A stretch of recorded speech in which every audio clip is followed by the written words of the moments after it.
A very warm welcome to all the participants joining us from across India and beyond. I am Sanchita Biswas from Sphere India. On the behalf of Sphere India Academy, I am delighted to welcome you to the National Consultation Oh, on. you could have that. Amira can Sir, please mute yourself.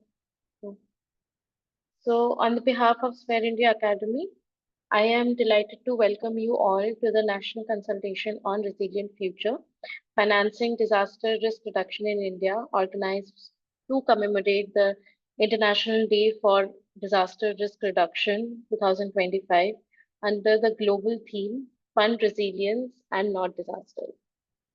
As disasters grow in scale and complexity, the cascading impacts continue to strain communities and development systems, underscoring the urgent need to shift from reactive relief to proactive, risk-informed, and inclusive investments in resilience.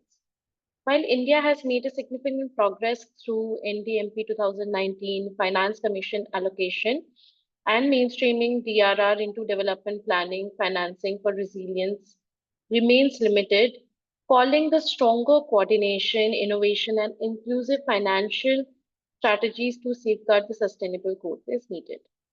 The national consultation aims to foster dialogue on strengthening DRR financing mechanisms, bringing together policymakers, financial experts, humanitarian actors, private sector leaders, and community representatives to explore the pathways for scaling investments for an interagency coordination for a resilient India. We are privileged to have with us Ms. Lee McQueen moderating today's consultation. Ms. McQueen brings nearly 2 decades of experience in community empowerment and policy advocacy for disaster and climate resilience. Her work has focused on addressing human and social vulnerabilities through integrated approaches to risk reduction and management. In 2022, she has made history as the first woman to serve as the chairperson of Sphere India. As a prolific researcher and author, Ms. McQueen has led numerous studies for disaster risk reduction and resilience in India. Currently, she is serving as the Inclusive DRR and Climate Resilience Practitioner, founder, Leeway Consultancy Services. We welcome you, ma'am. We are deeply honored to have with us an eminent lineup of speakers and panelists who bring diverse expertise and leadership across the domain of risk governance, financing, and community resilience. We are deeply honored to have Professor Dr. Anil Kumar Gupta joining us as the keynote speaker. Professor Gupta currently serves as the principal investigator and CEO of ICAR's IIT Roorkee and is a senior ICIMOD fellow, formerly head director of Institute of Environment and Development Studies, Bundelkhand University, Jhansi since 2023, and after that he joined an IDM in 2006. He brings over 3 decades of interdisciplinary expertise in disaster risk management, climate resilience, and institution development. His contribution to India's National Disaster Management Plan, capacity building frameworks, and policy advisory work with agencies such as UNDP, UNEP, GIZ, and World Bank has been instrumental in shaping national and regional resilience strategies. Joining him on today's panels are some of the most respected voices in India's resilience and development ecosystem. In panel one, which is focusing on building India's resilient future through scaled up DRR financing, we have with us Mr. Sumanta Kumar, who is a regional manager at Asia CGAIR, where he coordinates regional initiatives, partnerships across the continent. He has extensive experience in disaster financing, financial management, and development planning, having served as national coordinator for UNDP on disaster risk financing. Over the years, he has worked with several key government Indian ministries, including Ministry of Water Resources, River Development, and Ganga Rejuvenation. His previous work include Associate Director at KPMG, Program Management Officer at CGIAR, Municipal Finance Specialist with UNDP, Finance Officer with BBC, and Finance and Monitoring Evaluation Specialist with FAO. We welcome you, sir. We have with us Mr. Nikhil Pant, sir, who is the Chief Executive Officer, RICHA. He is widely regarded as one of the India's foremost thought leaders of corporate social responsibility, CSR, having played a pivotal role in shaping and implementing CSR policies under the Companies Act 2013 during his tenure with Ministry of Corporate Affairs. With over the 3 decades of experience in the development sector, he has worked closely with government, corporates, and civil society to advance CSR from compliance to meaningful and impact and sustainability. He currently serves as the CEO of RICHA and advisor to HCL, while also leading Lakshya, a consultancy initiative that supports organization on CSR, grant management, and impact assessment. We welcome you, sir.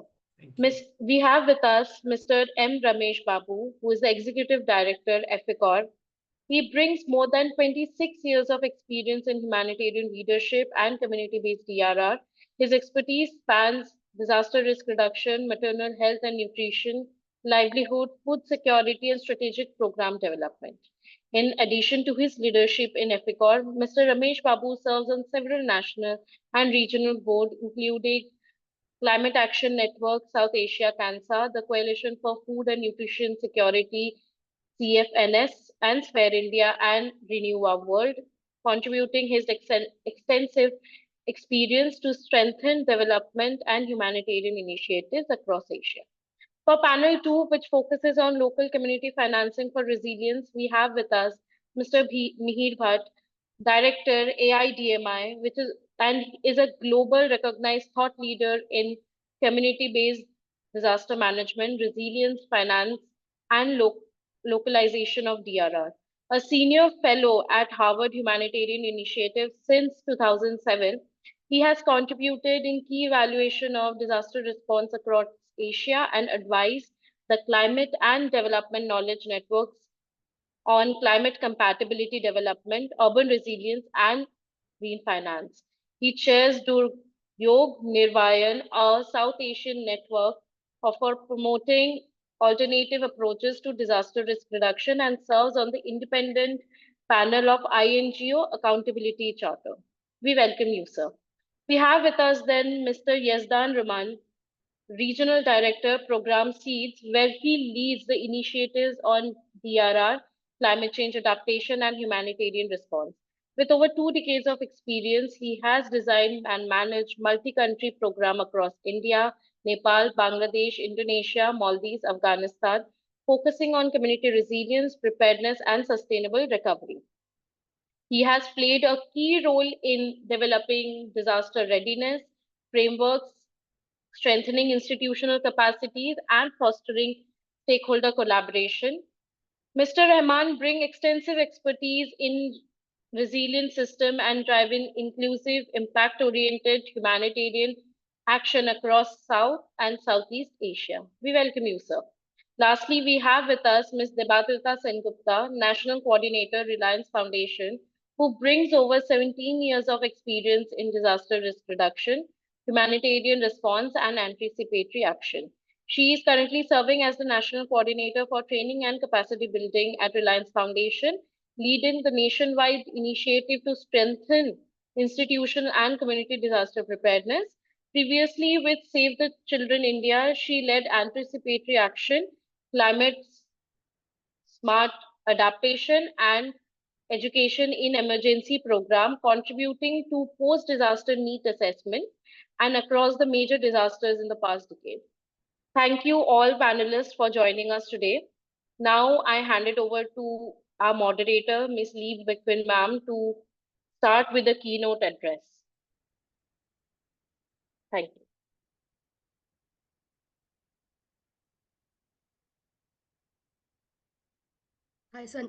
Hi, Sanchita. Could you please confirm if I'm audible? Yes, you are audible, ma'am. Okay, great. So without much ado, I will definitely speak, but I really want to first of all welcome all of you. There's such a formidable, impressive line of speakers that we have. All the panelists, they're all veterans. No one is a novice. No one is something. Nobody is someone who has just begun recently. We have journeyed with them. So it's a great opportunity for me to connect with all of them today on this platform.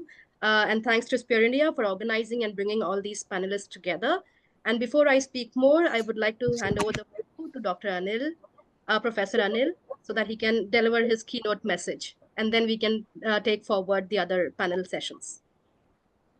Thank you, Lee, and all the distinguished panelists of this very wonderful discourse today. And my compliments to the entire team of Sphere India. And I always say Sphere India is not one organization, it is a group of organizations. And we all are part in some or other ways. I can see the speakers from diverse background coming from who are directly into the ground actions, but also from corporate sector, the government, academia. So very important. Another important aspect is the topic of this year's DRR Day, International DRR Day. That is on finance. And we often say whenever we do any kind of planning, and so we say that everything finally boils down to economics. And that is very important thing. And I think Sendai framework, 15 years, now 11 years have passed. And finally, we are talking about now when 4 years are left, we are talking about finance as a prominent issue. That tells that how finance is important when we review our progress, and we are also realizing that what we have achieved and what we could not achieve. And now when the time is less, how finance has played a significant role, and how financial innovations can play a significant role in making a breakthrough. What is my observation, which I would like to present here on the floor, that while we talk about the financial strategies and opportunities for promoting disaster risk resilience, the global thoughts are important, but the context change from place to place. Even the developing countries like the both south, we can say that the countries in the south are the countries, the developed nations, the things vary, the tools also vary.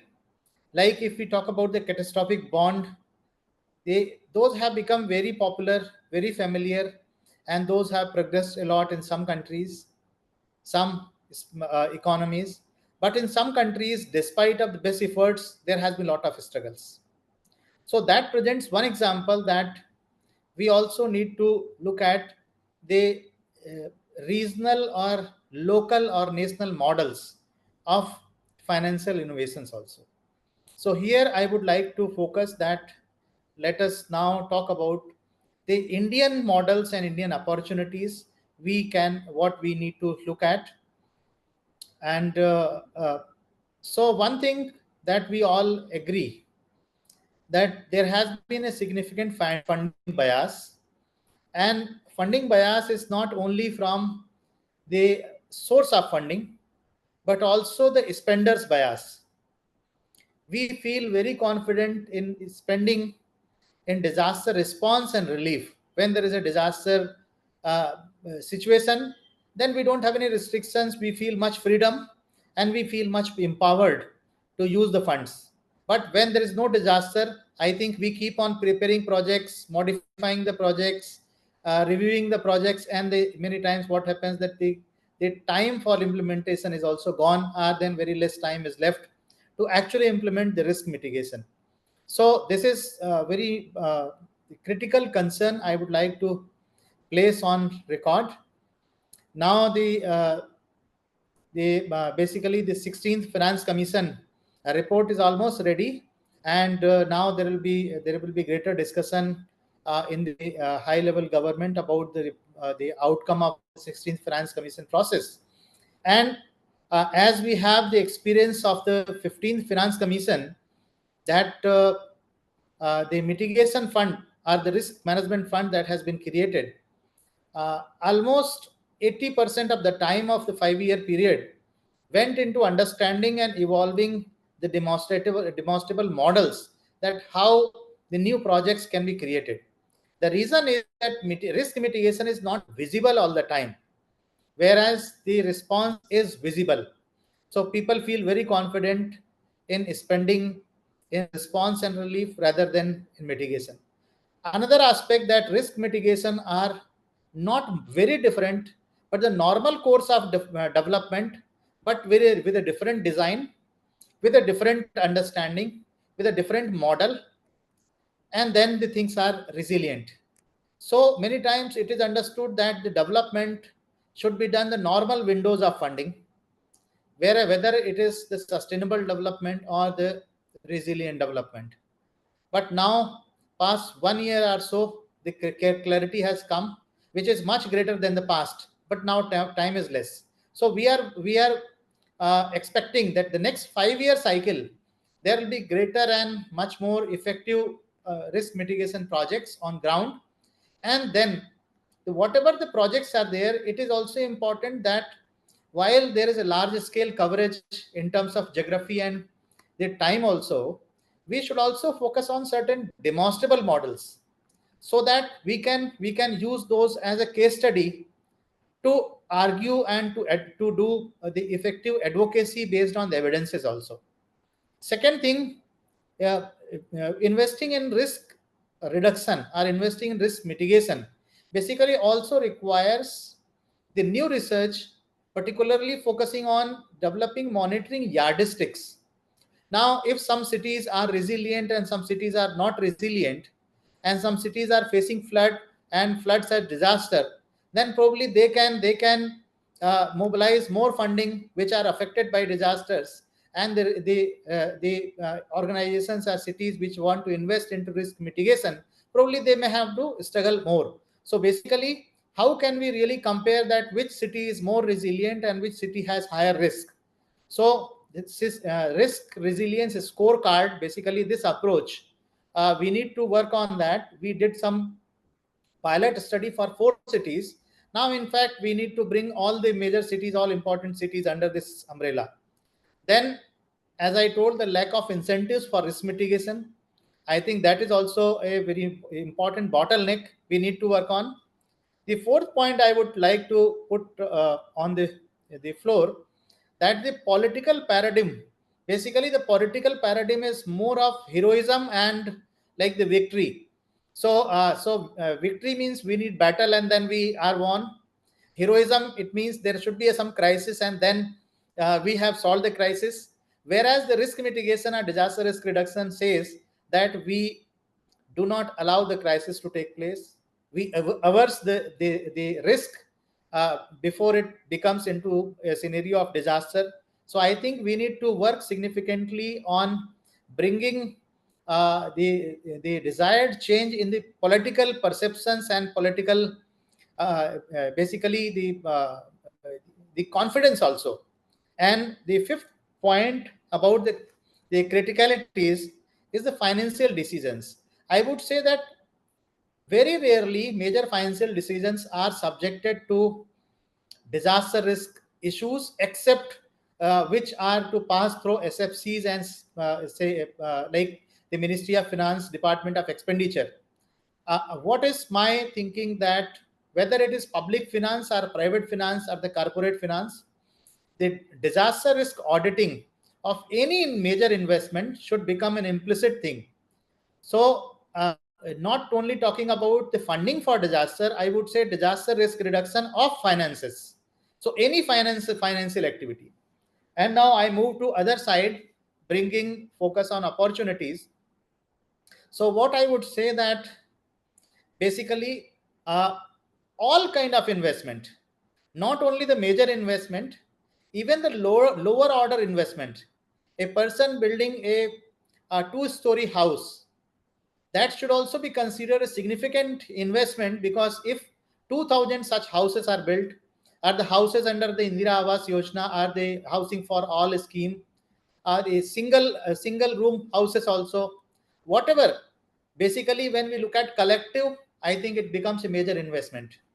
But what we really witness that if we look at the major corporate major industry or major housing complex, we talk of the risk in that perspectives, but not in the lower orders.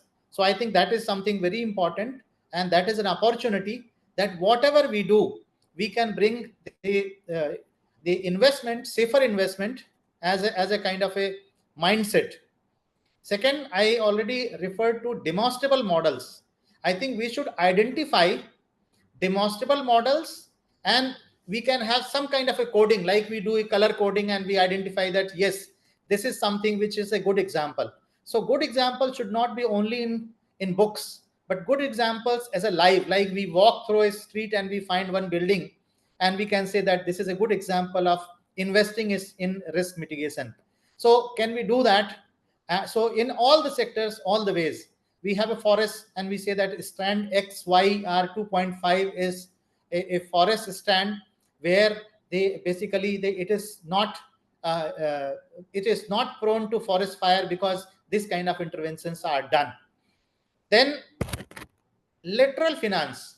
When we particularly look at the Indian scenarios of disaster risk finance, India is a country of lateral economy, and I think it brings some challenges also, but it brings some opportunities also. And present time, the economic discourses, they like the tariff and so many things. I think this lateral finance has contributed a lot in sustaining the economic activities also in India. So basically, we need to interrogate this approach more. That how do we work more on promoting lateral finance, so organized finance and unorganized finance also, and then more investment from the corporate side in promoting disaster finance, and also cooperative. Now cooperative is basically a huge kind of a focus in India. And the another thing that I would bring that uh, the the previous experience of 5 years, the last point I would like to touch, the experience of previous 5 years, where we realized that the money was there and the money could not be utilized effectively in disaster risk mitigation interventions. I think the huge gap is related with capacities, professional capacities. Many times we are teaching, we are providing training in making people enable understanding and being able to deliver lectures, but actually developing projects. How many people are really there who can really help us, help our district administration, help the state administration, UT administration, and the state departments in coming up the projects? Basically, we need to invest in the enabling professionalism and professional capacities. And the last point I would touch, that this is also a time of disruptive technology, and disruptive technology is offering greater precision in monitoring, greater precision in the virtual reality, augmented reality. Basically, we need to link with effective financial planning and effective DRR planning. I think that is very important, and that will help us having effective decisions to use the money. And the last word I would say, that having finance is one challenge, but it is smaller than utilizing the finance in an effective way and in a rational, I would say that equitable way. I think that's also very important. So lastly, I wanted to touch upon the inclusiveness dimension also in our the financial this thing. So thank you, Lee, for inviting me, and thank you, Sphere India, for having me open up this discussion. And I'm really very keen to listen to the experiences of other panelists, and that will really enrich this discourse today. Thank you, and over to you. Thank you so much, Professor Anil Gupta. It's always a pleasure listening to your talks because one can always relate with them. I was going through, every year we have the UN theme with this DRR day. I also see this as a day and an opportunity where we recommit ourselves to DRR, in different ways. And as you mentioned, it's still a belated thing, yet now that we have gotten started in the direction of thinking about financing.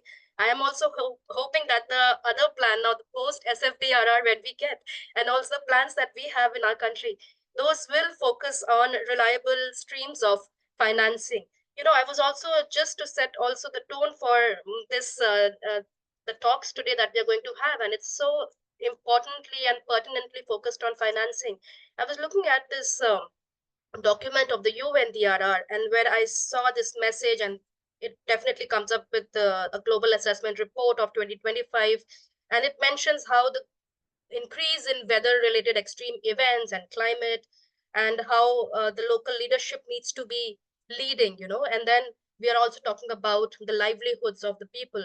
And this global assessment report says that the impact or the losses have risen 11 times than what they were earlier. So it's like 2.3 trillion. Now keep thinking in the mind how many zeros those will have, right? And then the midterm review SFDRR happened. We know some of us also were in some ways associated with that process. It identified this financing deficit as one issue. And this is not new. It has been coming up at COP. It has been coming up at DRR platforms again and again. But what does it mean for India? What does it mean for Indians? Even though we talk about the boundaries, they don't, nature and calamities don't respect boundaries, and we are all connected by tragedies now, unfortunately. But then we hear about disaster blind investments that are happening, which makes me think about the relevance in the country that we have of the social impact assessment and the environment impact assessment. So how important are these tools becoming when we are talking about disaster blind investment and the need for having disaster risk informed investment?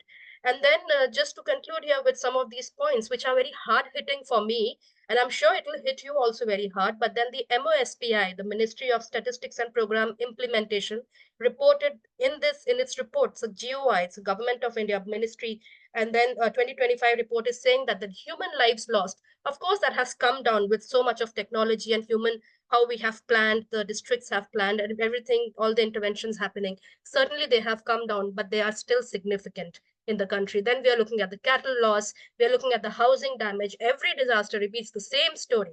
The numbers may vary, but it's not totally eliminated. We are still grappling with these issues of reconstruction. Then the crop area affected. So each of these sectors, what do they tell us, about the fragility of our communities, of our people, of the public infrastructure, and where all they are really demanding investment. So with these kind of the kind of information that we have, and then how are we also making use of so much of early warning we are talking about? We are good at early warning. We've come a long way in saving human lives. But as you mentioned, Professor Gupta, that heroism, or I would say the celebrations, should also be equally distributed across saving, not just saving lives after something has happened, but also not letting that happen. That is something that mind shift is required. So I'm very grateful to you for making that point. And with that point, I would like to also invite our very next speaker, Mr. Nikhil Pant. Mr. Nikhil, are you there? Yeah, I am very much here. Oh, Thank you okay. so Okay, much. welcome. Thank you so much, Professor Anil and Lee. Very, very meaningful conversation that we are doing over here. I will try and bring in the CSR perspective to the whole dialogue, because that is where I come from. And again, to set the context, my father himself was part of the chair. He was the chairman of the high powered committee when I think it was the Orissa cyclone or the Gujarat earthquakes. And I think 1999 or around 2000, this HPC was set up. And it was Sri Jagdish Chandra Pant was the chairman of the high powered committee. And subsequently, so many things have happened. And now you have the NDMA.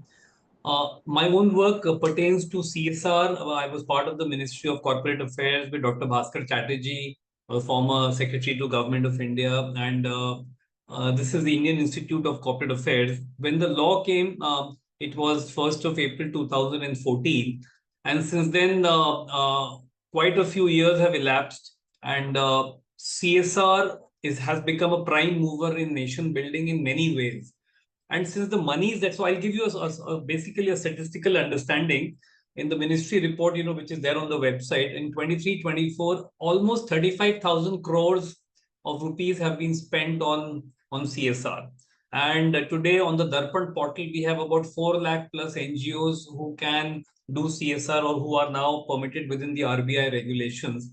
And the spending on disaster management is very less, much below, I think, much below 10. I think it's about 4 to 5% or 3 to 5% only.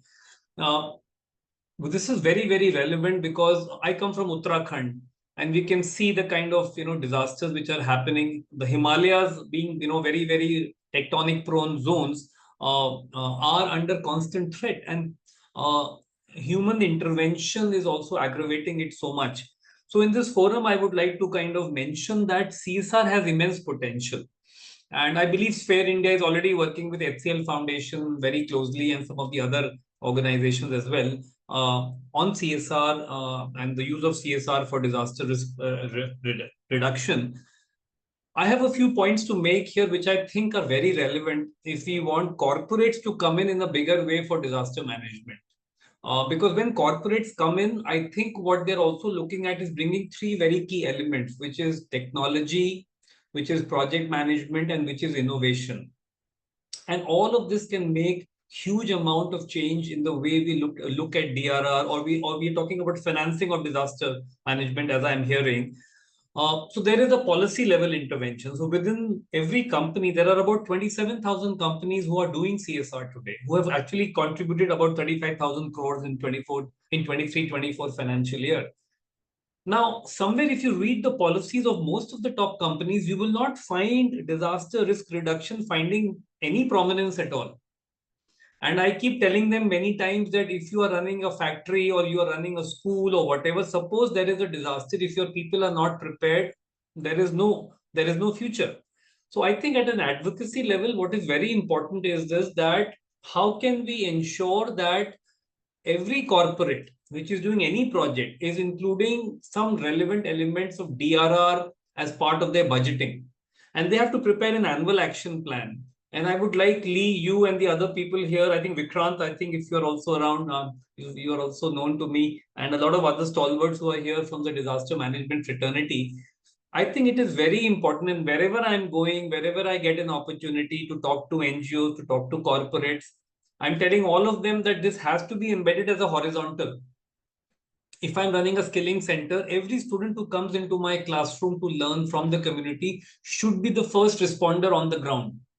If there is a disaster which hits, then the community should be and is required to be the first responder, but most of them are not aware as to what is supposed to be done.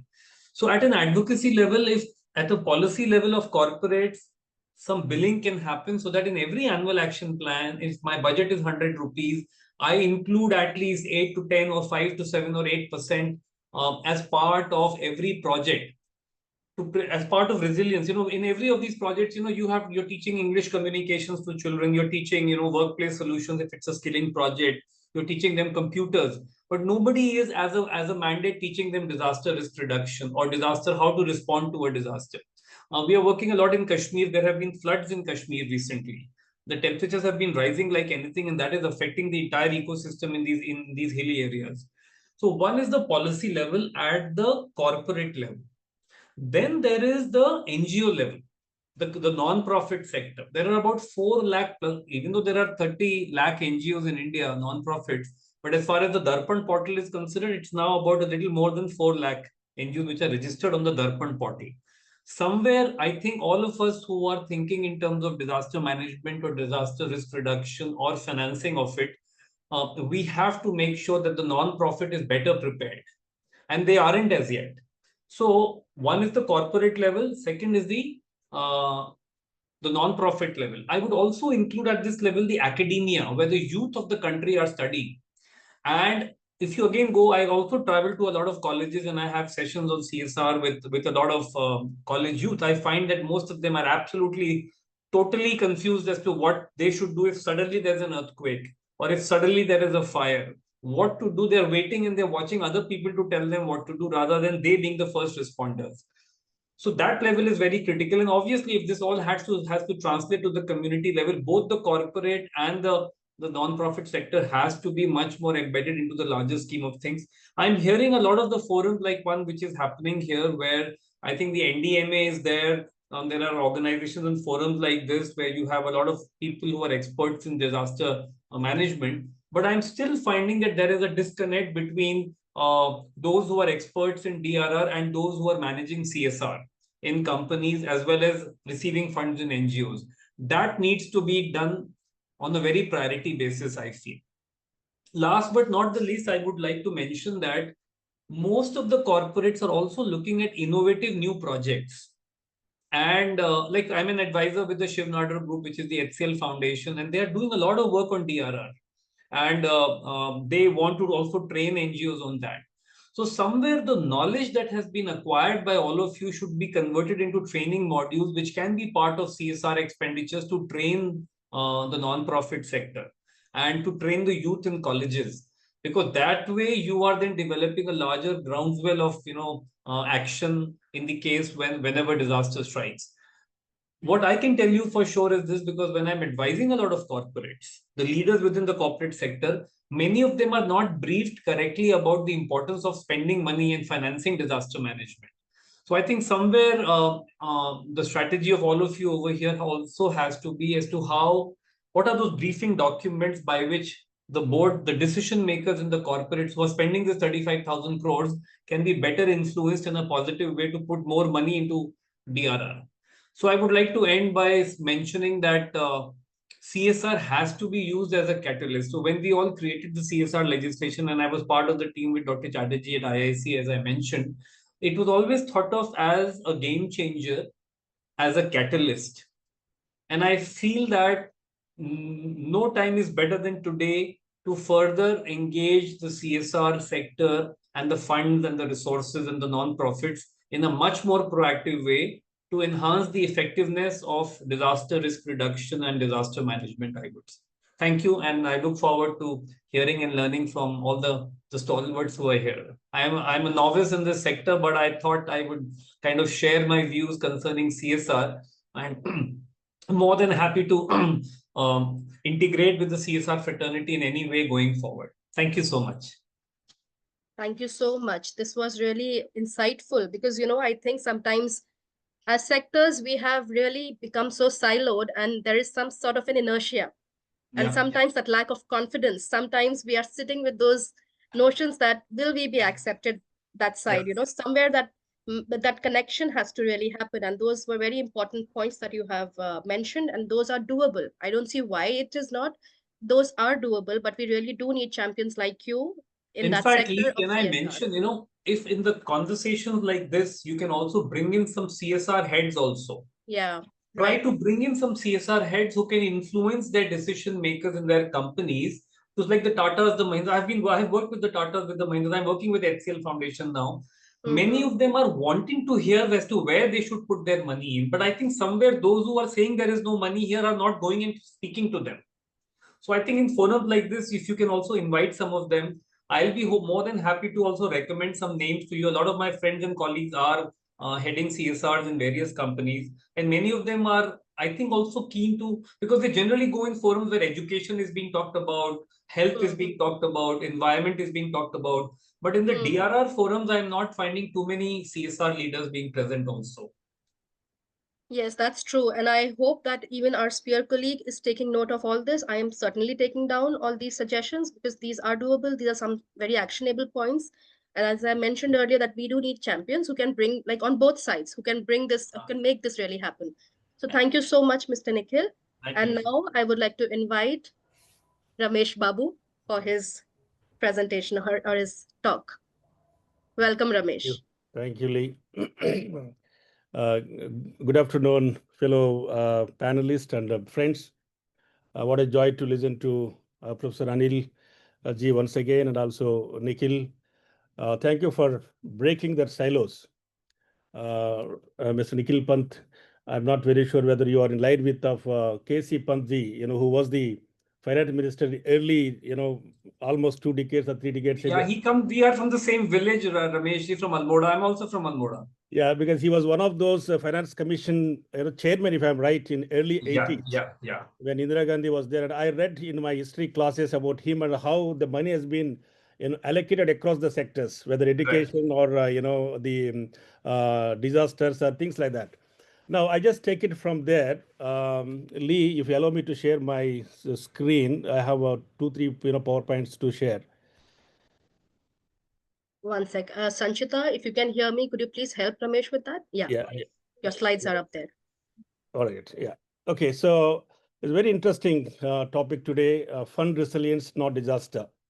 The whole issue about the International Day for Disaster Risk Reduction, when it was started in 1989 by the UN, it was all about bringing awareness.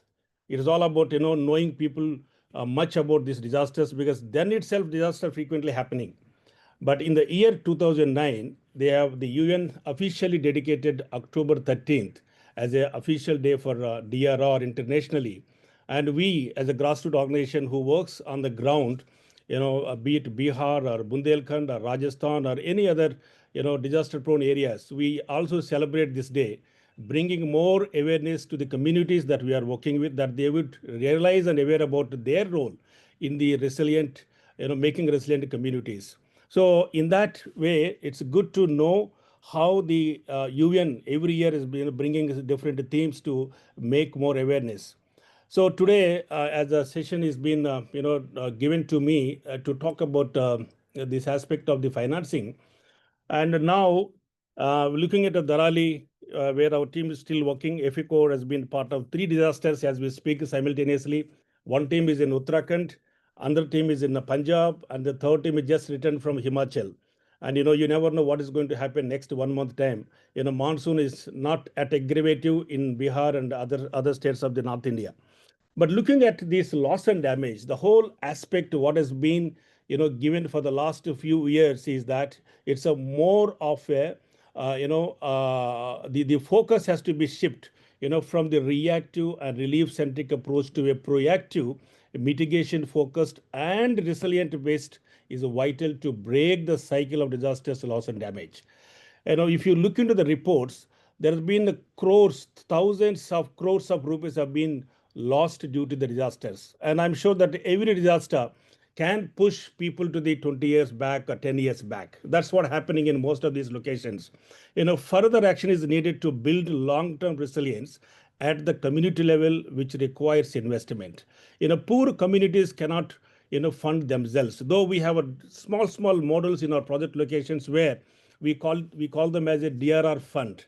Each community set up a kind of a money which according to their capacity and the caliber, and save every month maybe 10 rupees or 50 rupees, 100 rupees, whichever they can, and put it together as a DRR fund. And that is a fantastic model of DRR financing, where this poor community who will be the first recipient of any disaster that struck, and they would use their own money in order to survive during those crisis time. I think that's one of the model that we have in EFICOR across our DRR projects. And I have a few slides to share, and we know that how much India is vulnerable towards the disasters. We have a coastal line of nearly 6,000 kilometers and 40 million hectares of flood prone, and 68% of net zone area is a drought across the more than 116 districts.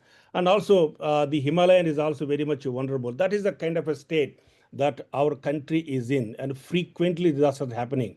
Before you finish one, the other disaster is already there in order to respond. And every disaster, tell you, it will really enable people to push back to their own poverty cycle. Be it a middle class or upper class, even if they don't have any mechanisms, it will be worst if they don't have any mechanisms. Otherwise, even if they have mechanisms, still it's the worst. We have seen how Himachal is battling, or Uttarakhand is battling right now. Now, I have a 6 or 7 points to submit here as we gather together and thinking about this whole issue of financing to the resilient but not to the disaster. It's very important. EFICOR, as an organization that has been piloted in the year 2002, the first CBDR project. Those days it was called as a community-based disaster mitigation and preparedness projects. That was the 2002 with the defeat in 8. We started in 2002, and even now we have been replicating this DRR model. And in the year 2019, we did an impact assessment in Bihar, and presented a paper to the State Disaster Management Authority to say that how much this DRR approach, little bit financing we did, our investment of maybe a near 4 million or 40 lakhs or 50 lakhs rupees could able to save a number of lives and also save the livelihood of the people. That's because they were well prepared, because their vulnerability level is completely gone down, thereby their capacity was highly increased. When there is a capacity highly increased, the vulnerability go down automatically, thereby the risk is enabled. It's a risk informed communities, therefore they were able to save their lives as well as the livelihood. So the first point I want to make it here is that invest on local early warning and early action protocol. We may talk so much. I just returned from the NDMA meeting this morning. We were talking about the whole aspect about how do we fund, finance to the local level. Unless our local communities, especially at the local self-governing level bodies, the PRI, the Panchayat institutions, if they are not aware, if they don't have allocations from the finance, we are talking about the Finance Commission.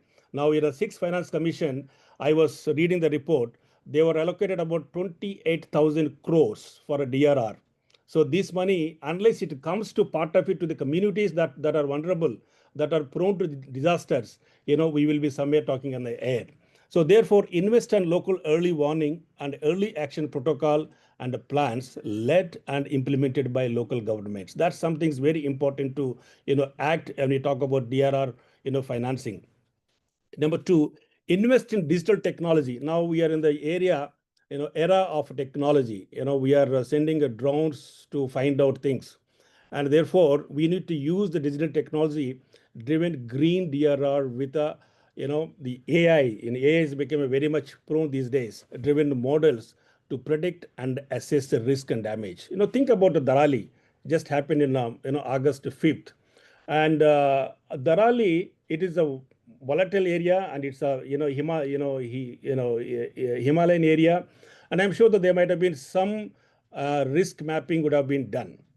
But even this 21st century, if we are not able to predict what is going to happen, such a massive disasters like this, where whole village itself is washed away, and the number of people died, and then a lot of loss in terms of the livelihood and also infrastructure. If we cannot able to kind of predict what is going to happen, even in these technologies available, I think we need to be ashamed, and we need to be really think that we have to use this technology driven DRR approaches so that through the help of the AI that communities can be saved. The third one is special emphasis on inclusive DRR school safety planning and implementation. Today's children, the schools, we were again talking this morning about safe schools, not only in terms of the flood, but also other hazards like heat proofing and all. So every community, if we can able to spend some money, invest some money on the school safety measures, including the DRR aspect, I'm sure that we not only aim at Atmanirbhar Bharat, but we can aim at a Surakshit Bharat. That is the aim of everybody's desire to see Surakshit Bharat, not just Atmanirbhar Bharat. And then fourth one, underscore the importance of women-led DRR.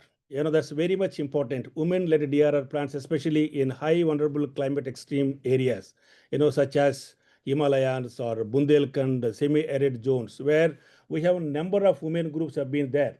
I think we need to give importance that they could able to be part of it. In EFICOR, we do PADR approach in the beginning, participatory assessment of disaster risk, where all the SHG members have been part of it. All the farmer group members are part of it. I think it's a community-driven approach. When it is there, there's a lot more ownership, so that whatever investment finance is given there, it will surely result in resilient fruits in the future. The other point I want to make is that make DRR local and district plans legally binding. Now we do have a DM Act. DM Act is there from 2005 onwards, but how much is legally binding? Every time we meet at NDMA, we always say that there should be local coordination. At the district level, people should talk to the CSOs, talk to the different academia group, talk to the different experts in that area, so that we can give the complementary approach, bringing best on the table to the community, thereby community can able to secure their lives. The last but not the least, use digital technology and AI for accurate weather predictions, right cropping pattern. I'm sure that you might have heard about e-Chopal. In the early days, there was a e-Chopal where at the panchayat level, the computer was kept and then information was given, forecast information was given to the farmers. I think we need to go back to such kind of practices with much more improved technology now after AI come. So thereby the early warning can be reinstalled and can be given much priority, so that the community knowledge which they have, farmers, they do have a knowledge, so they will feel better in terms of the resilience and also securing their crops. So with this, I just wanted to share these thoughts, practically what we have seen on the ground zero. And it's very important that this finance, whatever we are investing, it has to go to ground zero, and also it should have an active early warning system and active early warning plans, so that these communities which are vulnerable can be secure their lives and build a better society in the days to come. Thank you. Thank you so much, Ramesh, for bringing the community perspective to the center stage. And I agree that even in the Prime Minister's 10-point agenda, women feature prominently, that they should be given leadership and also centrally be involved in the disaster risk management. How much does that happen, especially at decentralized level, is something for all of us to work, because there are so many SHGs, they're already federated. How best can we leverage these collectives on DRR? And very grateful to you for making these points. And I also would like to compliment when you have mentioned various options and possibilities and opportunities. I also think that it's high time, along with the the financing and sure sustainable financing, we also start looking and talking about the outcome frameworks, because that's where the accountability lies. And when our country comes out with its budget each year, there is an outcome framework. We know what to expect, what's been delivered. So something like that needs to be really done even for DRR and climate. Climate, to some extent, it's there, and even in some states, but not exactly DRR. So those are some points that we would really have to be addressing in the coming future, or maybe as we continue to work. And now, with sincere apologies, Mr. Sumanta, he was supposed to be our first speaker, but pardon my oversight. I would like to request him to take the floor now. Mr. Sumanta Sahu. Yeah. Hi. Good afternoon, everybody. Thank you for giving me the opportunity to present. I'm not going to present. I'm going to speak basically on the disaster risk financing things, what I did in UNDP, and going to work on these aspects in CJ also. So yes, very good introduction, very good discussions so far, and we are talking about DRR, and particularly I would like to speak on disaster risk financing. So if we take into account that disaster are faced by human being, and particularly in the case of India disaster, the people who are going to get impacted due to disaster are poor people, those who are living primarily in the coastal region, those who are getting impacted due to cyclone, and the hilly region of our country. So most of the areas of our country are disaster prone to various type of risks.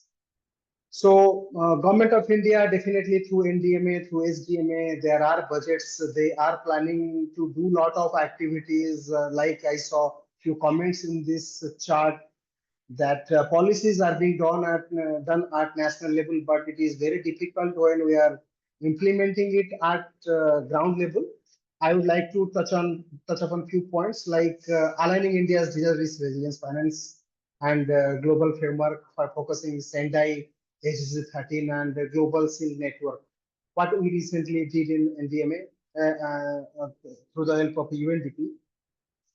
India's disaster risk financing architecture can be aligned with global frameworks by mainstreaming pre-disaster financing, not only with the attitude of reactive relief, but to also proactive risk transfer. Like if we can support the people who are getting impacted due to various type of disaster, not only after the disaster, also assuming or getting input from several like IMD and International Meteorological Department, if we can also help them before the disaster. So what we did in my previous assignment with UNDP and NDMA, we tried to frame a natural catastrophe risk insurance pool, which is there in different countries, but it is not there in our country. We studied various countries' disaster risk financing mechanism, like Turkey has TCIP, and New Zealand has New Zealand Earthquake Commission, so on and so forth. There are different type of risk pools globally. So in India, we don't have any kind of such facility which is going to help our people, those who are getting impacted directly through insurance or other kind of risk transfer mechanism. But yes, this Bharat NatCat pool framework, what I just developed and submitted to NDM, it is going to be presented to government, and once government of India is going to support it, that may be rolled out, where if there is a death, how we are going to take care of the family for a longer term. Right now, we only have 4 lakh ex ante amount which is given to the deceased family.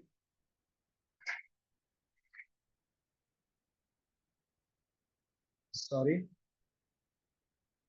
So if similarly promoting risk transfer and pooling mechanism for India right now, definitely in India, we are going for country like India, a risk layering approach should be there, combining multiple instruments to handle different level of losses.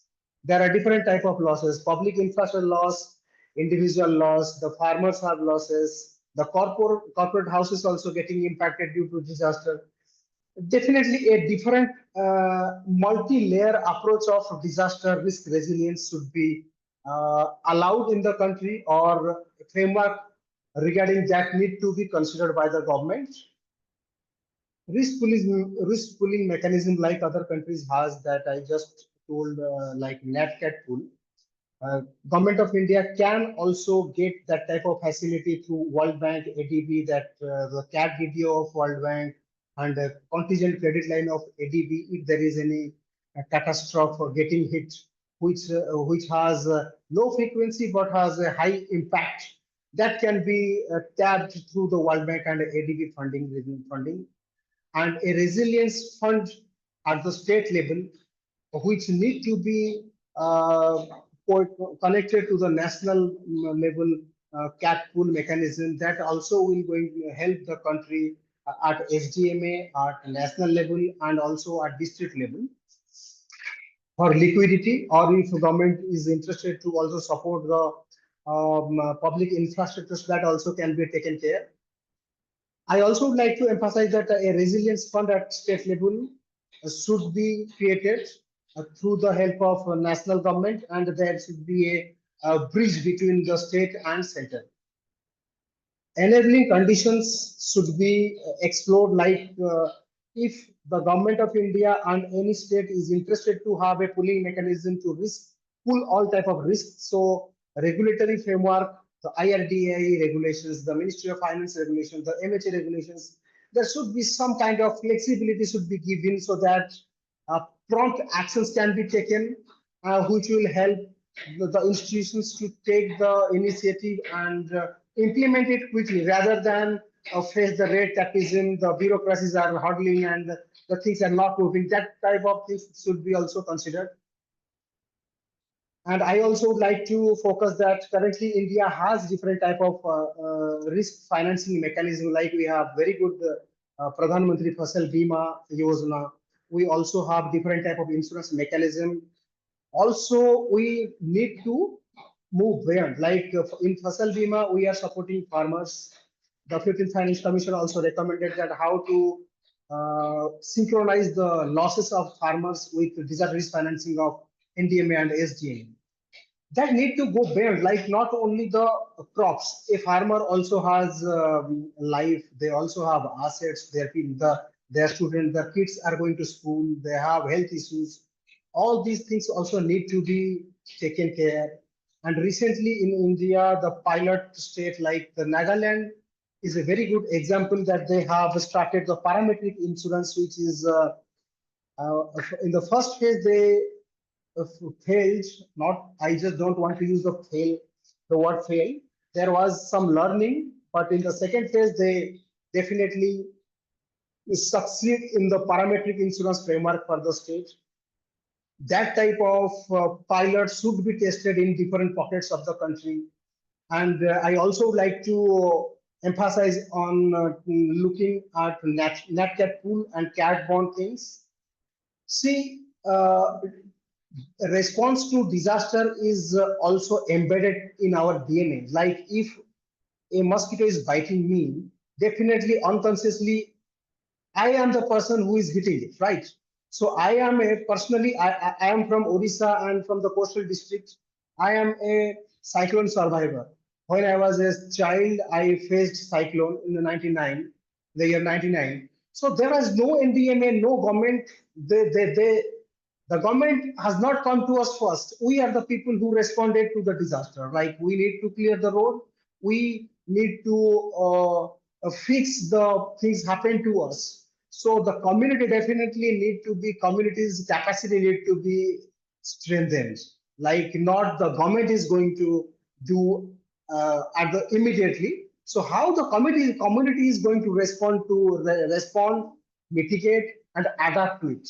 These things also need to be taken care. Thank you. Many thanks to you, Samantha ji, for sharing your insights and various practical tools. And there are frameworks that are being tested and piloted in the country, and some of them I'm also aware of. And I also believe that we do not have yet a model, a pilot, or a framework which we have really set our hearts to. But then we are still experimenting, we are still exploring. And among them, the parametric is something which has really caught our attention. And I think Mihir in his presentation would also address that. So thank you very much for sharing these models that you have been working on, and some of the experiments, some of these testing which you have already been part of, and also you have shared the findings from. Thank you so much for your time. And I think someone raised their hand, but I will go back to them later. And straight away, because of the paucity of time, I'd like to get started with our next panel. Thanks a lot to all the panelists for this first session. Now we will proceed to our next panel discussion on local and community financing for resilience. And I would like to welcome Mr. Yazdani Rahman from SEEDS, a very well-known organization. Is Mr. Yazdan there? Yes, he is there. Yeah. Yeah. Lee, Well- it has been very long meeting you, like 20 years back we met. Anyways, it's always, Great, soothing great. to hear you, to hear Anil sir, and Yes. the other panelists, Mr. Nikhil and Mr. Ramesh Babu, some good insight they have given, which actually establishes the requirement of risk financing in today's time. So, I mean, before that, there's a fundamental questions which is generally being asked by majority when we hit the ground. So we are all practitioners, we meet community. The first question which comes to their mind and our mind is, how would we define resilience? This is something which is very abstract at this point. We have definitions, but when you hit the ground, you don't get the answers to it. It's like it is different for me. It is different from a village in Puri, or a different from a village in hilly terrain in Himachal. So that way, and plus we have levels of risk playing critical role in different setups. So what I mean, the experience, and we have been trying to get the answer for last 1.5 years, especially what is resilience, what does it mean to community. So the answer what we got, I would like to start from there, was for them the problem arises when we think from our side, from our angle, from our lens.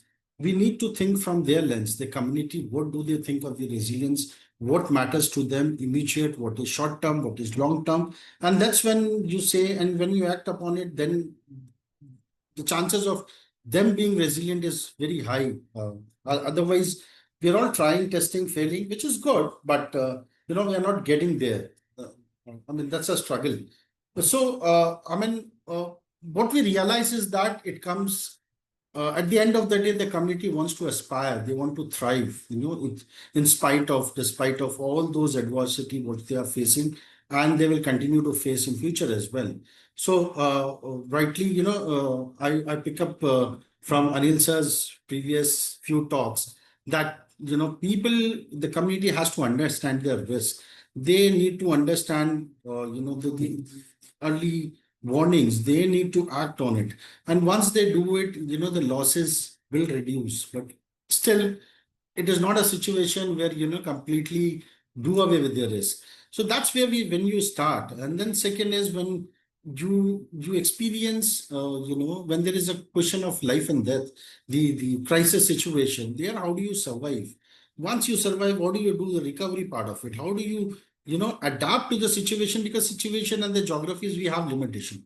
Especially being in India, you can't say that just pick the community and relocate them. There are thousands of, other risks attached to it. So how do they, adapt to the situation? And still doing this, how do they thrive? Now, if we answer these questions, if the community could answer these questions, then the path of resilience starts from there. So, we can't even say that if you know this, you are resilient. Now you have done one, you have done this second and the third in sequence, you start to be resilient. That's the one part of it what I wanted to emphasize upon. Second is, when you talk of risk financing, I would not go into risk financing. Mihir Saab has a better presentations, a better experience than me.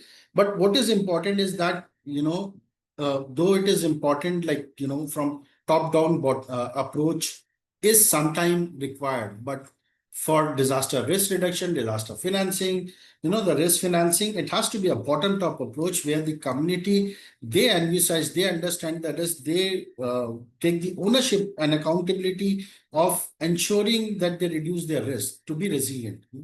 And the lowest body have to interact with them. It is the ULBs, it is the municipal corporation, it is the PRI, the Panchayati Raj system, where they are, very closely entangled. One of the good examples what India have, and certain South Asian or global South countries have picked up, is the GPDP, the development plan of the Gram Panchayat. So there, like, we have also experienced few good, though we failed also, but there were good examples like in Bihar where, how well the community could articulate their risk and how well they could, give a solution to it. And that was actually incorporated in the GPTP. So that is what is required. When we say, you need to transfer your risk. It's not only the community who should be, they should be dealing with the risk. It has to be transferred to others who are equally accountable, equally responsible for it. So Nikhil Saab very rightly said that, CSR or the corporates are catalysts. So what they bring in onto the table to this community is the technology part of it. So, and we have to think likewise, like how can we include the AI into their thinking? How could we include technology to make it faster? Because time is a challenge. We can't say after 5 years down the line that we have started and now it is successful. The time would have changed, the risk would have changed, and back to square one. So it is right now, it is the time when we have to deal with all those situations, all those solutions. Again, there is very good example from Nepal where, the people who had worked in Nepal, we had to first go to the Panchayat to get the approval from the national government. So the Panchayat gives the approval and then it moves to the district, the CDO office, and then to the state. It was the other way around. Somewhere it is important that these local authorities have, a good say in not only in policy execution, but policy deliberations, policy framing. So policy framing is in normal times, it is a practice that the state and the national, the central government does. They do it. They do take input. I don't deny that, but it has to be the other way around. Primarily their interest and their focus should come into the picture. Why so? Because right now we are talking of scaling and exponential change. We can't say that we will do it in one district and we'll replicate it in 100 districts and then we'll replicate to another 780 districts. We don't have that time. We have to think of scale at the moment. We can't think it for one particular locations yet. While we are thinking of the scaling, it has to be a tailor-made. It has to be customized to the contextual. Anil sir very clearly said that contextually you have to design it, frame it in such a way that it fits, different context as well. Then, how, I mean, these are the few examples what I'm trying to give, and these are few things like, resilience is one question. The second is about how do you deliver it on the ground? How do you, co-develop it, co-create it? So the important is how do we converge? Right at this moment, we are not converging enough. If it is, we are converging between two agencies, we are not converging at one go. So that's one challenge what we have to look into. The second is we have to co-create. I mean, it's not that I sit in the office and design a program. This particular thing we were talking 10 years back, and still the same thing is there. We aren't co-creating it. Even the government has to come forward and co-create it with the community. At the end of the day, the people who are at the risk are the best solution givers. So co-create with them, and then it has to be a very hyper local. You can't design it something of the state of the nation and then you try to implement it on the ground. It will never work. It may work for a few locations, but largely it will not work. So you have to be very hyper local. Innovation is something which you have to look into. I mean, there are a lot of innovators. Either they are not getting an ample platform, or it's rather we are not giving them the ample platform to showcase how this could have been done, with a limited finances, because the finances will diminish, will shrink. I'm sure that the kind of risk, the number of risk, the frequency, the severity of events happening, so that will automatically, reduce the finances. How smartly we use the same finance to, to ensure the resilience of the communities there. That is important. That's something which we have to keep in mind. Yali, that's what I've tried to be within 8 minutes. Thank you very much for being very thoughtful. Actually, all our speakers have been, and one common message which has come from all the speakers so far is about tailor-made solutions, and also it has to be from context to context, region to region, area to area. Nothing can be a one-size-fits-all solution. So that is very clear. And also, somewhere I also feel that we have to remind ourselves as practitioners in different sectors, but aspiring to have a very resilient community, resilient society, that we don't also romanticize survival as negative, because people do survive because they have to. Breathing is not just, like a dignified survival, only breathing, not even getting food, or every time getting pushed out from their land, being uprooted every time from the community, from the social bondings, everything. So I think as a community of practitioners on humanitarian and DRR, we also have to keep in mind that we don't over romanticize people's capacity to survive or to defend or to fight for themselves and their loved ones as resilience, because resilience, according to me, is when they have positive, healthy options and not those in distress, right? So that's something very important. And at the same time, while we may have resources which we are not still tapping, and those which are still coming, even if it's in a small quantity, we need to also be very sure that there are checks and balances at every level, from national to the decentralized levels, that people not nobody is homogeneous, right? So if there it's inclusive, that is, we consider the diversity at the community level, so that the resources are not concentrated at the hands of a few people, because that would again create another catastrophe which the world has not been able to overcome, the inequality, the gap which just keeps enlarging. So thank you so much, Yazdan, for your intervention here. Now I would like to call upon our next speaker, who is Mr. Mihir Bhatt from AIDME. Mihir, the floor is yours. Thank you, Lee. Thank you so much. And I'm so glad this discussion is taking place in the light of a couple of things. One is the globally receding financing and funding initiatives. Nationally, a lot of thinking around use of mitigation fund that Government of India and all the state have been able to create, and the Finance Commission that's come up. So this is a very topical thing for India as well, besides leaving aside international agenda that UNDRR has set up. I'd like to quickly make a couple of points, not couple of points, actually 6 or 7 points about recommendations, mainly about local community financing for resilience. And the first point I'd like to make is the scaling up that is not happening. And one specific area I would like to recommend parametric microinsurance for local businesses and workers, especially. And this recommendation is to promote parametric and microinsurance products tailored for small businesses, workers, migrants, people who are small farmers, for example, people who are excluded from the major mainstream relief rehabilitation initiative. So that's one recommendation I would, and it needs to be customized, as Rahman Saab from Seed said. And our experience with Afat Vimo, the disaster insurance in Gujarat earthquake, very clearly shows that there is enough demand for that.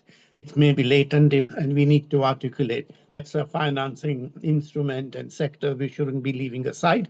And the government has a big role to play. Private sector has a big role to play, and we have to go beyond current existing products and services. That's one recommendation based on actual work on the ground I would like to suggest.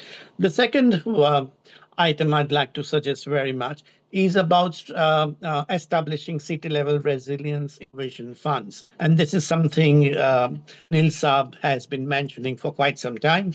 And what I'm recommending is set up revolving city-level funds to finance climate-resilient business models and green infrastructure enterprise.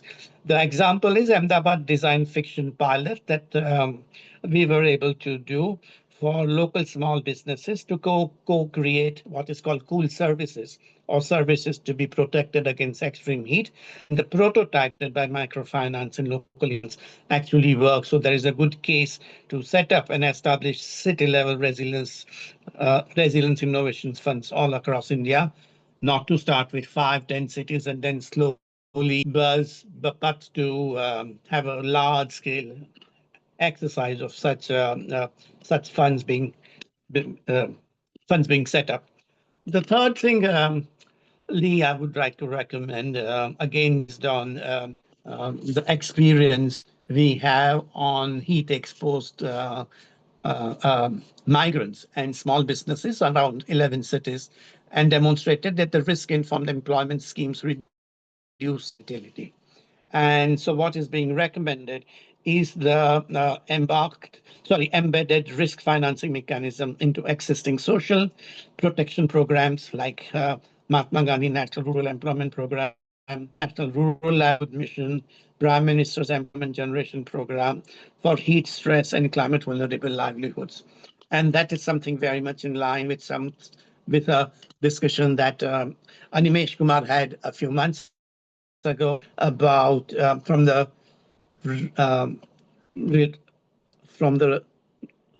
Reliance Foundation to see what kind of anticipatory actions can be taken against extreme heat, but also other events. So that's a third recommendation I would like to put to this group, but also to beyond.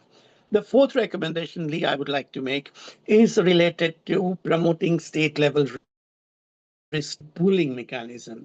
We have efforts done at national level, and that's very good.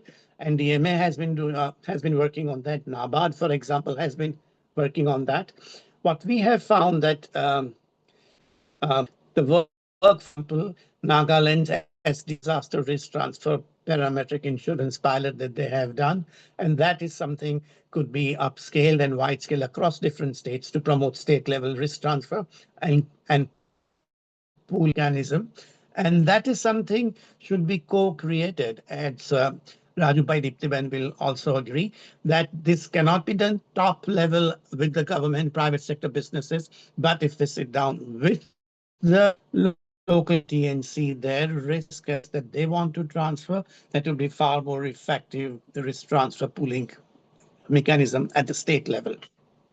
The next recommendation I would like to make for this particular gathering, and I think Lloyd Rego would be very happy to hear that, is the build financial literacy for risk resilience.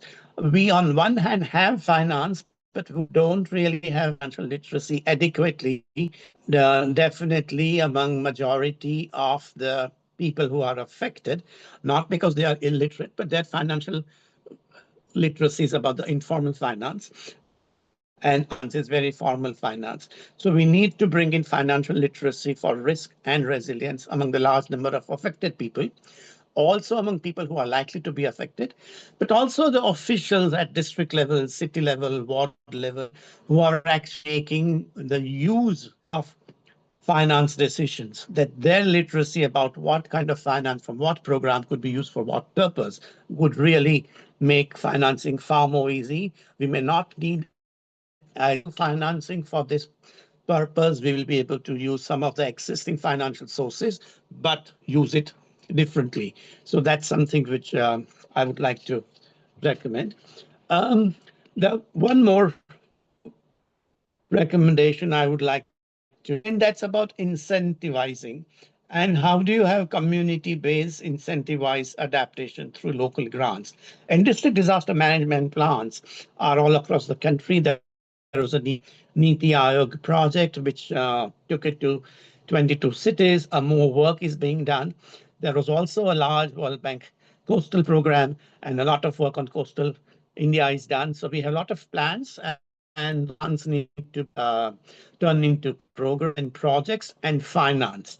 So incentivize community-based adaptation through local grants. And these local grants could come from DDM, from the District Disaster Management Authority, is all the way from the national authorities. It could be devolved and put at the service of disaster management authorities. Some authorities may be strong, some may be weak, some may mess up, but I think we need to take the chance and make the district authorities have the funds to make local do that. And the last recommendation I would like to make, Lee, for this particular aspect that we are discussing, much about the about strengthening the women-led and micro-enterprise resilience financing. A large movement of women's micro-enterprise, small fed group, small businesses are existing across the country, and they are affected by disasters. They reduce their income. They double the work that women do to family, run the business, run the farm. So some direct support. There was some excellent research work recently done by Christian Aid and other organizations, and it was presented by Dr. Hena some ago. So taking that work further with UNICEF to make sure that large number of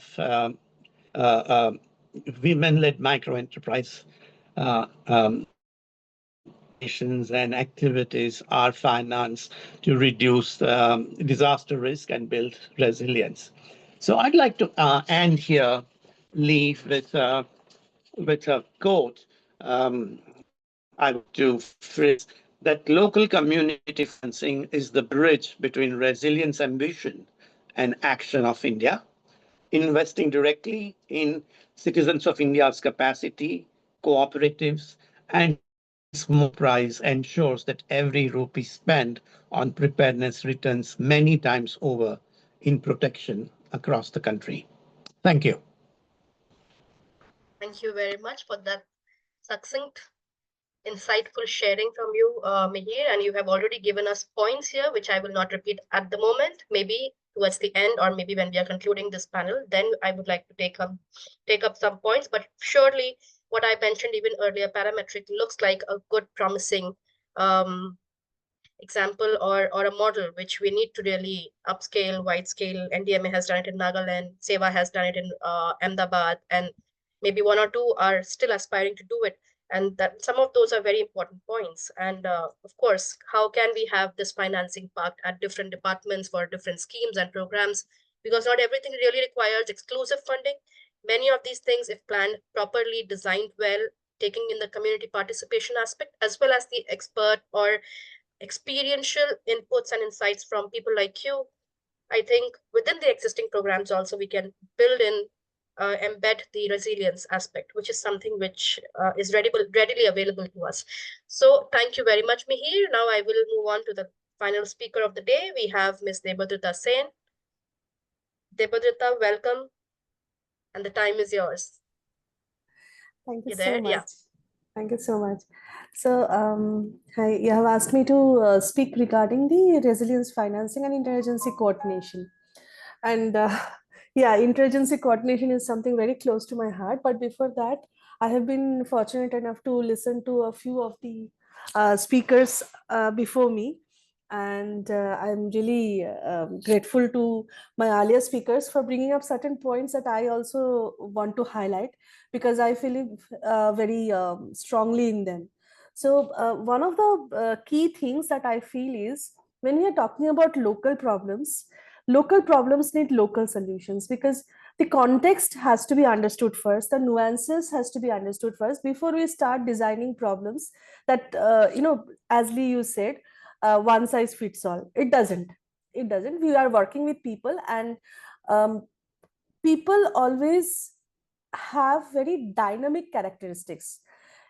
Anything to do with people, in anything to do with human beings, keep on evolving, keep on, the situation keeps changing. So we also need to change our ideas. We also need to keep on, thinking what next. We also need to keep on brainstorming. It's not that we develop one model and that's the end of it. So we need to keep on thinking, keep on revolutionizing our own thinking as well. Coming back to the localization part, what I feel is, one thing that I understood from, I'll not name the state, I'll not name the organization, but there was this civil society organization which did a lot of plantation initiatives some years back. And they literally planted hundreds of trees, saplings, fruit trees, and other things, which are very useful for the community. And there was this flood, which meant that most of the trees were swept away. The community did not even bother because the community was not involved in the process. So people went from outside, did not talk to the community. They told the community that we are giving you saplings, which is going to benefit you. And this is something we are doing for you, like we for you. And the saplings were washed away. It could have actually benefited the community had the community been a part of the process and understood what it is for, and they could have told that these are the trees or plants that are useful in our area, in our context, and it would have been good that if we could have had some voice in it. So for me, one thing is very, very important when we are talking about community level financing the resilience building of the local community. We have to understand the nuances of the local community. We have to understand the nuances of the problem in the local community, because the person who is facing the problem is the best person to tell you what works for him or her and what doesn't. So without their voice, it doesn't work. So that is the first thing that comes to my mind. The second thing is, while we need to understand the community level perspectives and we need to have the community voice, we also need to ensure that this is not limited to that particular community or that particular locality. It can be replicable at a low operating cost and with justifiable contextualizations elsewhere, and it can work at scale. That is another perspective that might seem very opposite to the first point that I made, but it is actually related to both, because we cannot limit ourselves to one model village or one model slum or one model state. It has to work across the country, but with justifiable local level contextualizations. So, and it has to involve the local people. And the best way to do that, how I feel is, see, we as DRR practitioners, we all talk about village level disaster management planning. We all talk about Gram Panchayat disaster management planning, right? And we also talk about Gram Panchayat decentralized planning. We also talk about Gram Sabhas, and we talk about people's voices. So what I feel is, as long as we have one disaster management plan and one decentralized plan, it doesn't seem to work.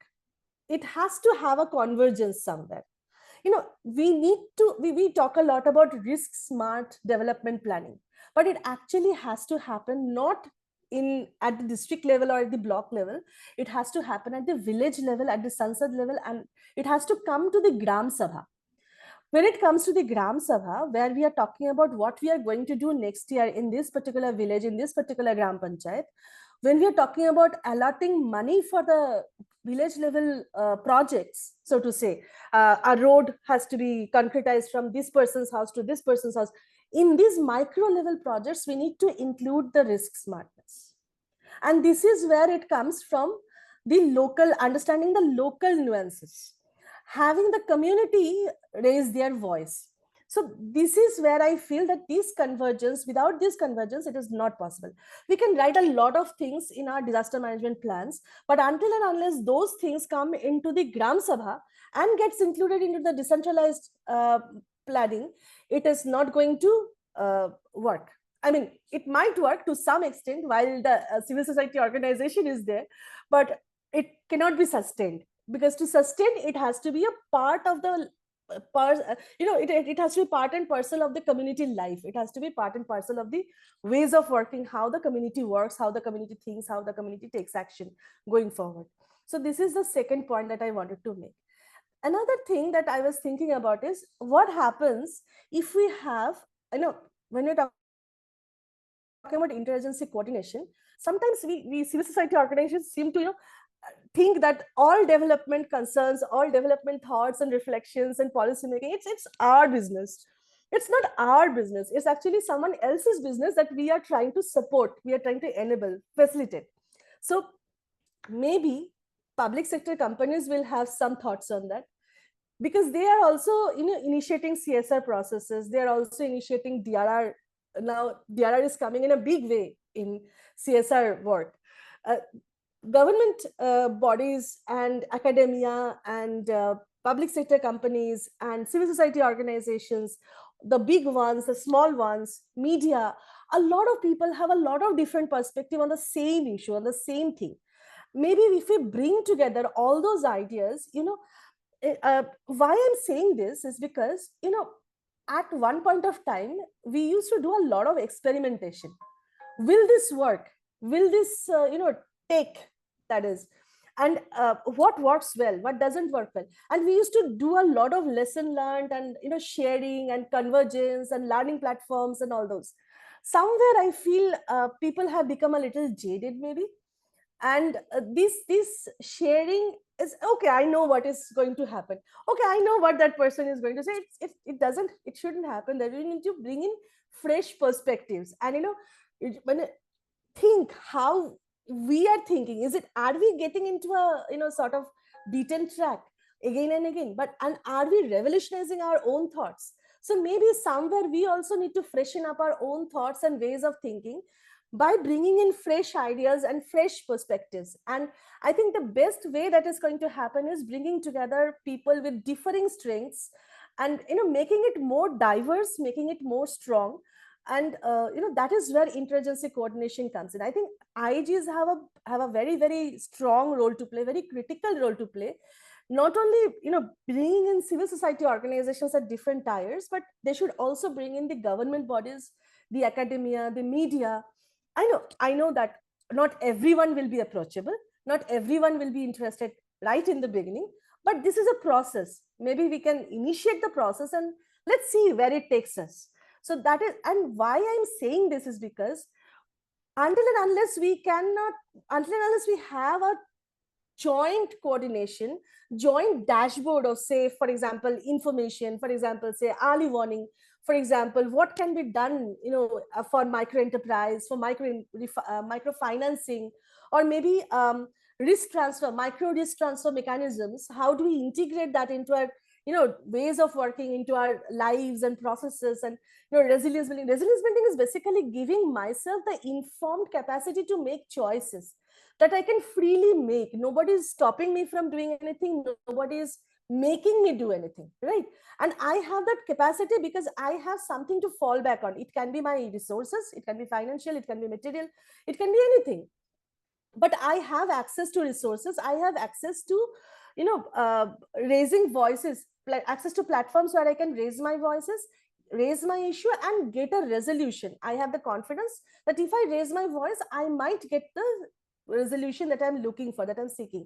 So resilience is not only about the environment, it's not only about the processes, it's also about the individual. And we have been talking a lot about women's empowerment, financial empowerment, political empowerment, a lot of things.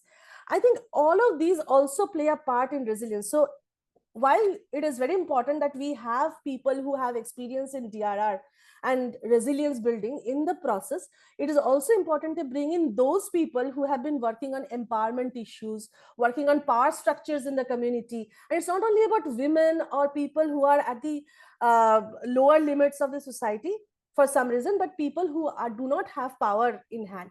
So I'll just take, sorry, Lee, I'll just take 2 more minutes. I wanted to share an example with you before I'll just complete this quickly and go to that example. So I have, what I'm trying to say is fiscal incentives are important, and we already have the example of the mitigation fund, which is at a very at a very nascent stage, but we need to think how to take it forward to the gram panchayat or the village level. Also ensuring that we have joint dashboards, joint actions, collaborative planning, definitely those kinds of things. 2 things that I wanted to really point out. One thing I really liked about the Odisha Gram Panchayat Act is that they have recently amended the act to include preparation of DM plans at the village and Gram Panchayat level. I think somewhere this is an example of a convergence between the panchayat level decentralized planning and the disaster risk reduction planning. So I think this is one example that other states can also take up and replicate. And they have actually also amended accordingly their Panchayat Samiti Act and the Jila Parishad Act. I think this is an example that we should take it forward. So this is one example, and one from my organization, which is Reliance Foundation, and something that we have recently done, and I'm very happy about that. So please mind my using that example. Don't mind my using that example. So what we have done in Gujarat is, in Gujarat, you all know that it's a very arid area and people are very much dependent on livestock. And what happens during the strong summer season, the fodder source dries up. So what happens is they have to buy fodder at a high cost from other places. So recently, the Panchayat, Reliance Foundation and the district people, district administration, MG Energy particularly, we all have come forward. Everyone has contributed some money. For example, a grant of 7.5 lakhs was given under the 15th Finance Commission. The community is donating all the labor, and which is costing around 3 to 4 lakhs, because this is a 3-hectare land that has been taken up, and this land has been donated by the district administration. And the fencing has been done. The drip irrigation is being arranged by Reliance Foundation, which is costing another 7 lakhs. So the plan is planting Napier Bajra in that, which gives 3 to 4 harvests per year, which will fulfill the fodder needs and will create surplus, which will then again ensure that people will be making a profit on it by selling it outside. So the entire process is very sustainable. You have to buy the saplings only once, and they keep on giving you the harvest. And it is surrounded by pickle trees. It's called Cordia something, Cordia maisa, I think. It gives fruits in 3 years, which will again promote the sustainability factor by ensuring pickle making in the area. So this is how people and community and the government and the schemes can all come together, create a convergence where community level resilience financing can happen successfully and sustainably. So I'll pause here. If you have any questions, I'm happy to answer. Many thanks, Debadrita. Thank you for sharing those real examples with us from your work and those insights that you have shared. And of course, all of us would agree that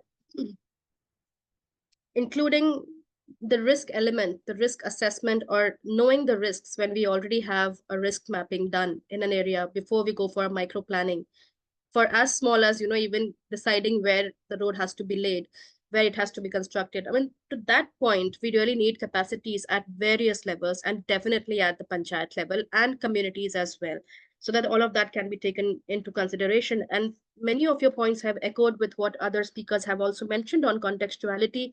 And at the same time, you mentioned that pilots are not enough. We cannot remain, in essence, what you mentioned is like, okay, now we have to come out of the labs. Pilots are not enough. At some point, we have to say this is going to work in other places. While testing its efficacy and feasibility, of course, with different contexts. So thank you very much for that. And one point which you have really highlighted is about power structures, taking on board those organizations. And that's a very important point for whatever work we do, whether it is financing, whether it is governance, seeing everything as part of larger DRR governance. We have to also see that when we say participation, which are those organizations, state level, national level, but also community-based organizations. We have the federations. How can they be on board, with a lot of information they have? How can we have a matching of this done with information, technology, innovation, call it everything, but to serve the priorities of the communities, what they understand as risks for them. And it was a learning for me also, because recently I've been engaged for an NDMA GIZ study for ADRA, and that's on heat wave assessment, Delhi and Amravati. I found this thing, sometimes what we know is a hazard, is a risk for them. They don't see it as a risk for themselves, because they have to go out, they are informal workers. They have to go out and work in the sun, no matter how rough it is, how tough it is, So are we taking everything, all of these consultations, all of these communities into consideration when we are talking about our risk mapping, financing, and then governance, who holds power? So all of those elements are extremely important. Now, I think we are almost, and we have finished with our panelists, but now we have about 7 minutes left to conclude this webinar. And I would turn to our peer colleague, Sanchita. Do you think we have time to take up 1 or 2 questions, or do you Yes, think we can open it up for definitely. the audiences? Because Yes, some of them have been really contributing Yes. rich content and ideas here in the chat. So So would you like I to guess, yes, we can open the session, open this the discussion. floor for them? Yeah. Yes, If anybody has any pressing inquiries, or you would like to know something more, of course, you can reach out to them directly as well. And I'm sure that Sanchita would also help them have the contacts. The audiences can have, the people, participants can have the speakers, Yes, if definitely. that's possible with their due permission. So, But so some I we was still have time. wondering, Yes, Mihir. Lee, I was wondering that to link up Debatrita's mention, something that you also mentioned about local action. I think local resilience funds under Panchayati Raj and urban local bodies is something which perhaps and everybody else, with you can pick up, because that's something where the risks are low, where we know that performance in any case will be higher because it's at that level where actual money is needed. And there are enough examples across the country where it worked, but they've not been upscaled. And where if things don't work, because it's panchayat, people will immediately hold them accountable and the parties to that. So this example of the bank, I would say that, or for the project is a good example which could be multiplied in all the drought affected areas across the country, that will upscale as well as wide scale the local efforts. Basically, what I'm saying is that local resilience funds under Panchayati Raj and of course CSR and NGO funds for local bodies would be very useful recommending out of today's discussion. Thank you. Yes, Mihir, thank you for underscoring that point. There are some workable models which others can also try. Yes, Mr. Mathaikuti? Yes, he has raised the hand. Okay, I thought it was him. Yeah, please unmute yourself, and your microphone is muted still.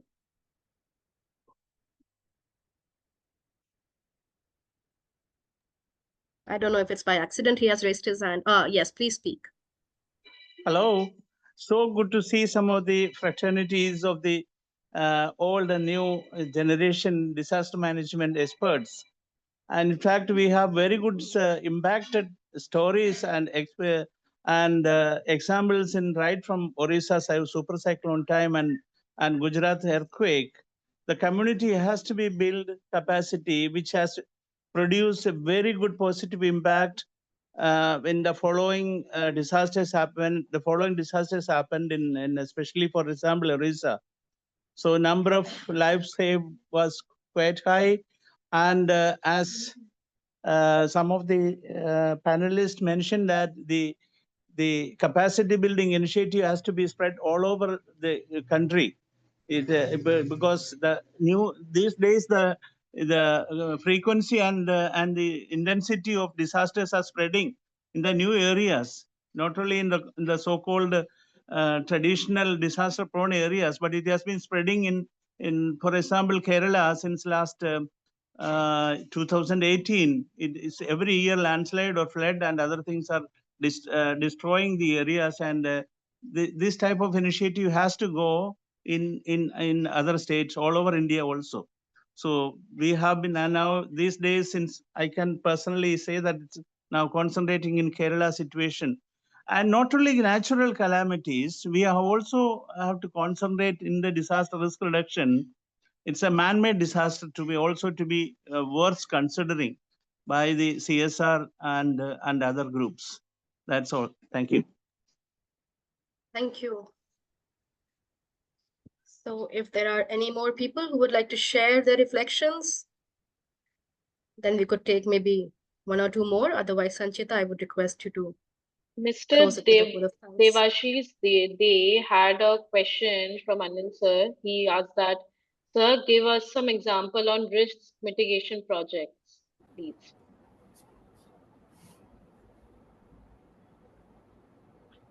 Sir, Devashish De from one of the participants asked a question to give an example of risk mitigation project. Now, in fact, many states have come up with the risk mitigation projects. See, mitigation projects are basically whether the coastal states have now several risk mitigation projects that includes both kind of, including the nature-based solutions also, are improving early warning systems also, are even the embankments also. Now, in fact, that funding for risk mitigation is also being utilized for developing plans. Now, many states are developing the heat action plans also. So all that you do before any disaster takes place. So that window of the funding which can be used here is basically the mitigation fund. So that you can use. Even part of that is available for capacity building also. So this, and then the central government has launched, I think, 5 mitigation projects. One is on earthquake, other is on the forest fire. So central government has also launched now. So now there is a clarity, there is substantial clarity. And I would also add one thing, that the National Disaster Risk Mitigation Fund or the National Disaster Risk Management Fund is one major funding, but there are several other funding windows also. So we should not miss out the opportunity, like adaptation related fund or other departmental fund, flexi fund.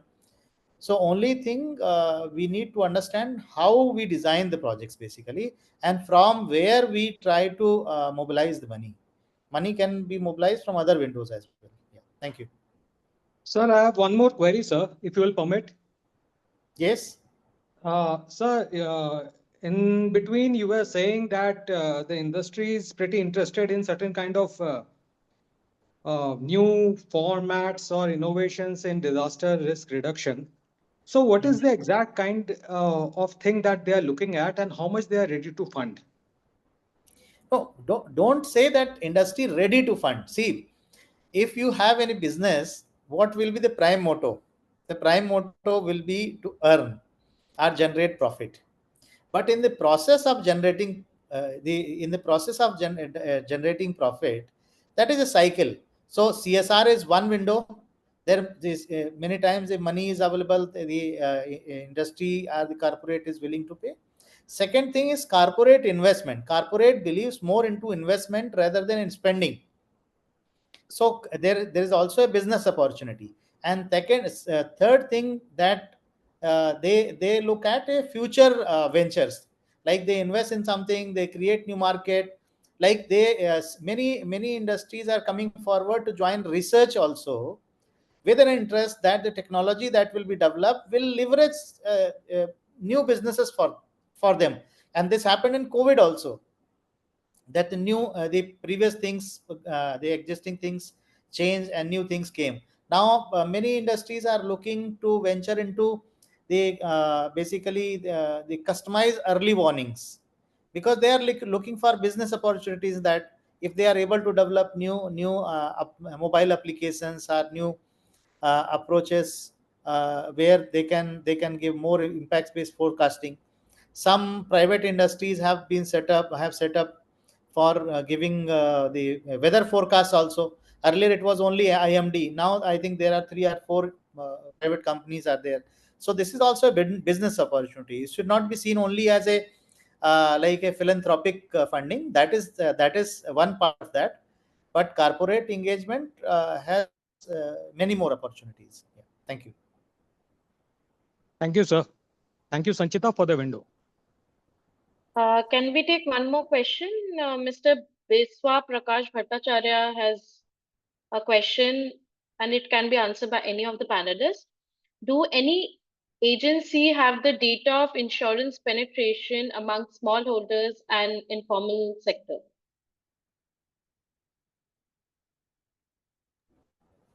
Nearby.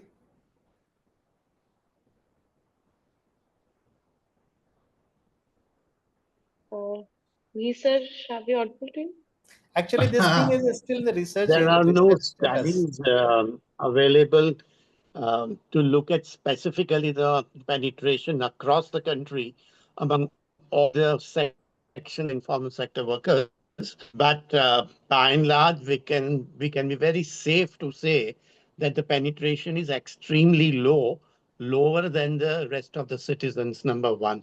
Remarkably low. The rest of the citizens, depending upon urban to rural areas, is 2% to 8%. And if you go to higher income group, maybe it is 12%, not even more than that.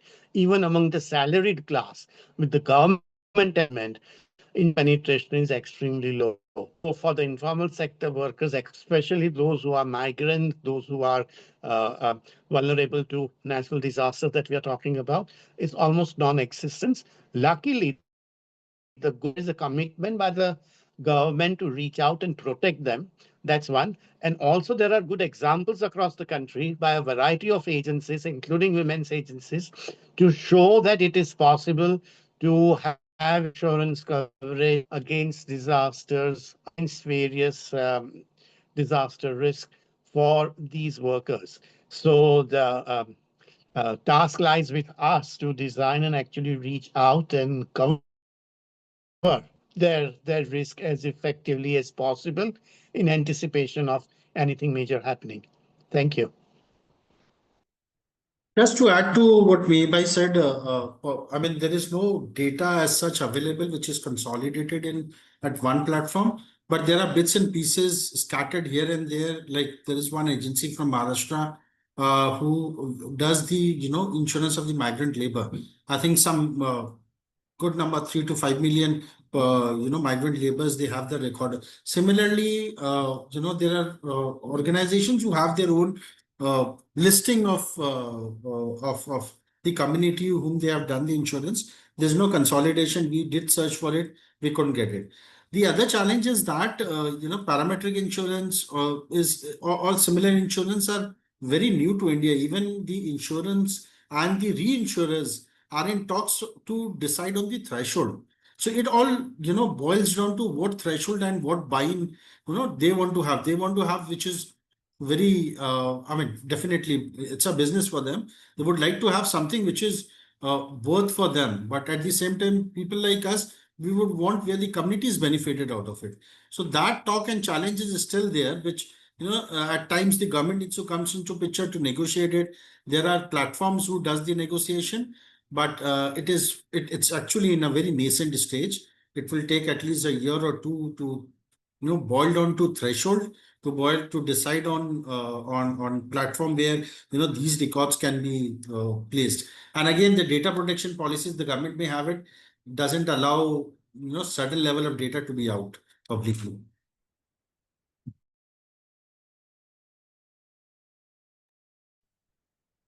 All right, thank you. Thank you to all the speakers and the panelists and to the audiences who they've been with us till now.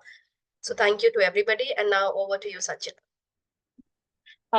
So good evening, everyone. On the behalf of Sphere India Academy, I would like to extend my sincere gratitude to all of you joining us today on this national consultation on Resilient Future Financing DRR in India, organized to commemorate the International Day for DRR under the global theme Fund Resilience, Not Disasters.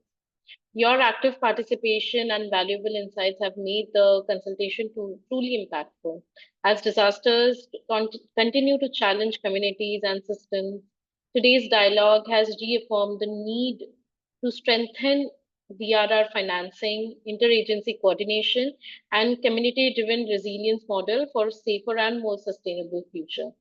A special note of appreciation to our keynote speaker, Professor Anil Kumar Gupta, for setting the tone with his thoughtful reflections on India's DRR financing priorities and policy frameworks.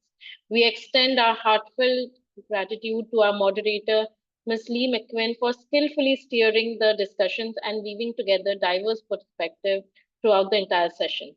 Our deepest gratitude to all the panelists, Mr. Sumanta Kumar Sahu, Mr. Nikhil Pansar, Mr. Ramesh Babu sir, Mr. Rahman sir, Mr. Mihir Bhatt sir, and lastly, Ms. Debatrita Sengupta ma'am, for sharing their experience and expert insights on innovative financing instruments, private sector engagement, and community-led resilience. Your contributions have added an immense depth and direction to this dialogue. We also thank to all the participants, representative from government, financial institution, humanitarian agencies, academia, and civil society for your presence and meaningful engagement. Your commitment to advancing resilient financing and inclusive disaster governance truly embodies the spirit of this year's IDDRR theme. As we conclude, we look forward for your continued engagement with Fair India Academy in our upcoming session and collective effort to ensure the India's future is not only disaster ready, but also resilient, inclusive, and sustainable. Thank you once again for joining us. We wish you all the best and a pleasant evening ahead. Thank you. Thank you so much. Thank you so much, Sanchita. Thank you Lee. so much. Yes, thank you. Thank you. Bye-bye.